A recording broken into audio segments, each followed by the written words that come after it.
Bonjour à toutes et à tous, merci de nous retrouver pour un nouveau numéro de 100% Quintet. Nous allons étudier ensemble l'événement de ce samedi 2 avril sur l'hippodrome de Saint-Cloud. La troisième épreuve du programme, il s'agit du prix du Languedoc, troisième épreuve disputée aux alentours de 15h15. Une course que vous pouvez suivre en direct sur le live de Paris Turf en allant sur notre site pariturf.com, d'autant qu'il y a un joli programme en ce samedi avec notamment une épreuve préparatoire au prochain prix du Muguet. Il s'agit du prix Edmond Blanc et un autre groupe 3, c'est le prix Pénélope réservé aux femelles. Revenons à notre handicap servant de support au Quintet en ce samedi. Il s'agit d'une course réservée à des chevaux âgés de 4 ans et au-dessus. Ils ne seront que 14 au départ.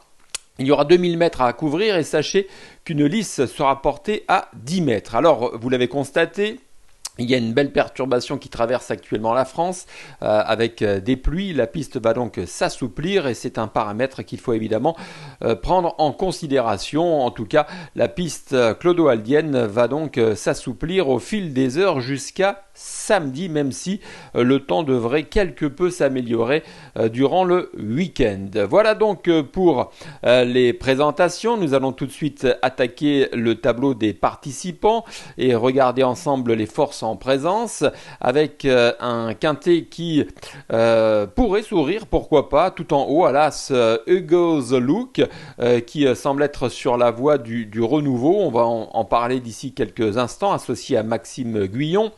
Le numéro 2, c'est un cheval qui sera, en ce qui me concerne, rangé parmi les outsiders qui, pour l'heure, malgré sa belle régularité, a tout à démontrer à ce niveau de la compétition. Le numéro 3, c'est Electron Libre. On va beaucoup en parler puisque c'est lui qui a remporté la course de référence, le prix de la Gascogne, le 10 mars dernier. Une course de référence que nous allons évidemment revoir avec plaisir dans quelques instants.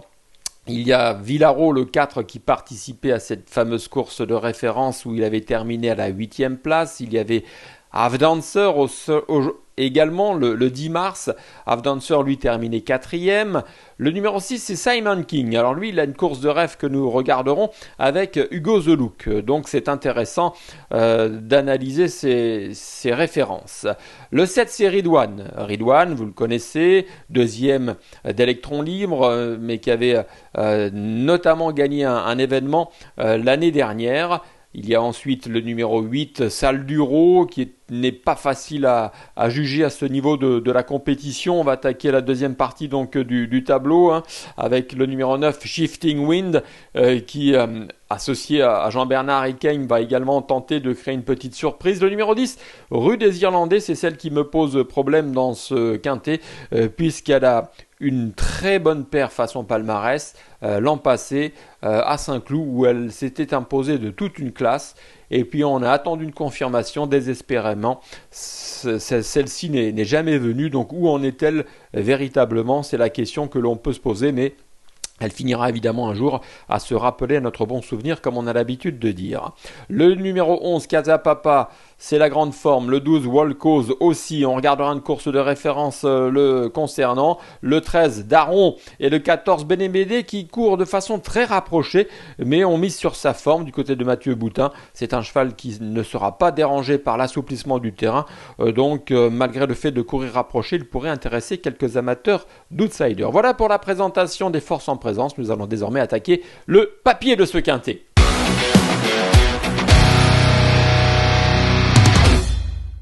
Allez, on enchaîne avec le papier du quintet et tout de suite mon favori.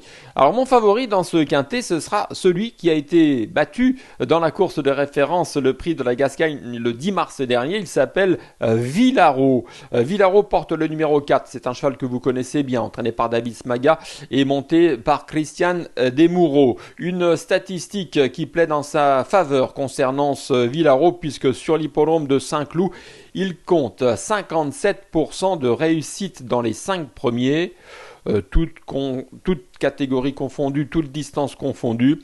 Il a participé à 14 courses au Val d'Or. Il y compte 2 victoires et 6 places donc dans les 5. Donc une belle statistique concernant ce Villaro qui d'ailleurs avait remporté un gros handicap quintet, le prix de la Gascogne, mais édition 2021. Donc en début d'année dernière, en valeur 42 et en terrain très souple. On sait que c'est un cheval qui n'est pas dérangé par l'assouplissement du terrain, donc il a bien couru. On va le voir tout à l'heure dans la course de référence d'Electron Libre et de Ridwan, mais il a bien couru. Il avait peut-être besoin d'une course dans les jambes, il a attendu derrière et puis il a fourni une très belle fin de course. Il va certainement monter en condition physique là-dessus, donc il a pas mal d'atouts dans son jeu, l'aptitude à la piste, l'aptitude à l'état du terrain, son regain de forme, une situation sur l'échelle des valeurs en 39,5 qui lui laisse une petite marge de manœuvre. Donc voilà, j'ai décidé de lui faire confiance car on a vu certains chevaux de l'écurie de Davis Maga faire mouche en ce début de saison. Voilà pour mon favori. On va donc maintenant s'intéresser à d'autres chevaux qui évidemment ont brillé dans la course de référence et je pense notamment au numéro 7 Ridwan qui va évidemment tenter de prendre sa revanche sur le numéro 3 Electron Libre. Donc commençons par Ridwan et on va tout de suite regarder la course de référence, cette fameuse course de référence du 10 mars dernier sur l'hippodrome de Saint-Cloud où donc Electron Libre s'était imposé. Electron Libre, casaque noire, Ridwan, casaque verte. Alors Ridwan, lui, avait bénéficié d'un parcours en dehors mais caché et il est venu rejoindre Electron Libre donc progressivement et à l'entrée de la ligne droite ils se sont livrés une belle lutte. Avdancer, casaque bleu toque verte, lui était bien dans le groupe de tête et puis peut-être avez-vous aperçu mon favori Villaro qui derrière va fournir une belle accélération finale. Alors pendant que vous regardez cette course de référence, je commence avec Ridwan qui donc est venu aux côtés d'Electron Libre. Il lui a même à un moment donné pris l'avantage et puis Electron Libre lui est reparti sous le nez. Donc deux chevaux qui semblent être vraiment en grande forme qu'il faut évidemment retenir. Je continue sur Ridwan. C'est un cheval qui avait, souvenez-vous, gagné déjà un handicap l'année dernière lorsqu'il était sous la responsabilité de Michael Delzangle et la casaque de son Altesse Lagacan. Malgré une pénalité sur l'échelle des valeurs, il a démontré qu'il était encore compétitif à ce niveau et qu'il avait certainement un quintet dans les jambes. Donc c'est évidemment logiquement une priorité associée à Stéphane Pasquier. Mon autre favori, c'est évidemment le numéro 3 Electron Libre qui en dépit de ses 3 kilos de pénalité devrait selon toute vraisemblance confirmer. Pourquoi ? Parce que c'est un cheval également qui adore Saint-Cloud, qui est sur sa distance. L'assouplissement du terrain ne va pas le déranger et il a vraiment fait un truc en dernier lieu. Donc ces 3 kilos de pénalité ne m'inquiètent pas. Voilà, donc 4, 7 et 3. Je continue avec le numéro 5, Avdancer. C'est la logique. C'est également un cheval qui avait remporté un quintet en fin de saison dernière sur les programmes de Saint-Cloud. Il avait annoncé la couleur précédemment puisqu'il avait joué de malchance. Et il est en regain de forme en ce début d'année. Il a terminé donc à la 4e place de la course de référence. Il faut également le glisser dans des combinaisons associées au redoutable Michael Barzalona. Après Avdancer, je retiens le numéro 1, c'est donc Hugo The Look. Une course de référence, celle du 13 mars dernier sur l'hippodrome de Compiègne. Alors ce jour-là, c'est intéressant puisqu'il y a également le numéro 6, Simon's King. C'est cette casaque bleue toque verte qui a l'écurie Piccadilly qui a longtemps animé l'épreuve, juste en tout cas à l'entrée de la ligne droite. Il a tenté de poursuivre son effort en tête jusqu'au bout, mais il est tombé à la fois sur le favori Influx qui l'a doublé dans la phase finale, et puis sur ce Hugo The Look, entraîné par Pia Brandt et Joachim, monté par Maxime Guyon, qui s'est imposé, vous le voyez, avec beaucoup de facilité. C'est un cheval tardif qui a finalement assez peu couru jusqu'à présent.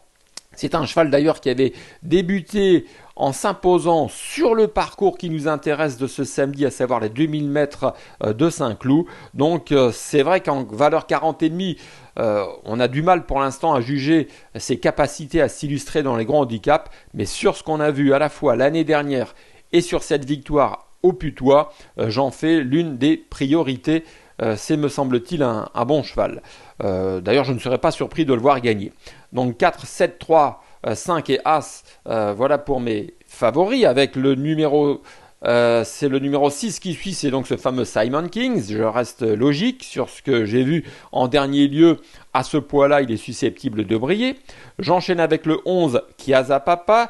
Kiasa Papa qui a été pénalisé de 2,5 kg sur sa victoire à Saint-Cloud sur le parcours qui nous intéresse en dernier lieu. Il est en forme, il va tenter de poursuivre sur sa lancée. Il en est capable. Et puis le numéro 12, Wild Cause, mon 8e favori, qui a terminé 5e. On va regarder la course de référence. En dernier lieu sur l'hippodrome de Chantilly, dans un quintet plus enlevé par Foule Précieux. Alors certes, il s'agit d'une piste en sable fibré, mais je voulais simplement vous montrer cette course de référence pour juger de sa forme.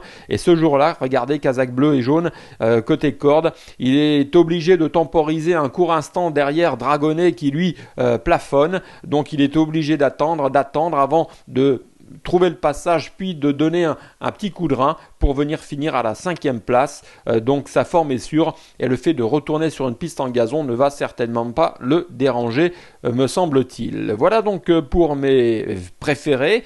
On va désormais récapituler avec mon choix.